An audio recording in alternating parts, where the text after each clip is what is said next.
وقت کے حوالے سے میں کہتا ہوں شعبے کے ماہرین حضور کی صرف ایک حدیث کو دیکھ لیں، کائنات میں شعبے میں اس سے بہتر آپ کو کوئی رہنمائی نہیں ملے گی جو میرے حضور نے دی۔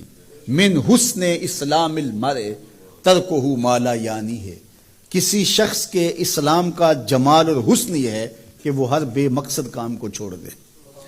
جب ہم اپنی زندگی سے بے مقصد کاموں کو نکالتے جاتے ہیں تو زندگی منظم ہوتی ہے۔ تو اپنے وقت کو بچاؤ، اپنے وقت کی قدر سیکھو، اپنے وقت کے ایک ایک لحظے کو محفوظ کرو۔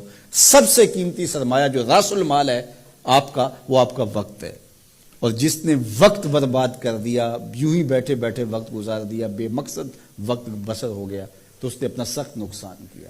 تو میرے حضور علیہ السلام کی زندگی بہترین نمونہ ہے۔ اس کو اسوہ کاملہ نہیں کہا گیا، اگرچہ اسوہ کاملہ بھی ہے، لیکن کہا اسوہ حسنہ، خوبصورت زندگی۔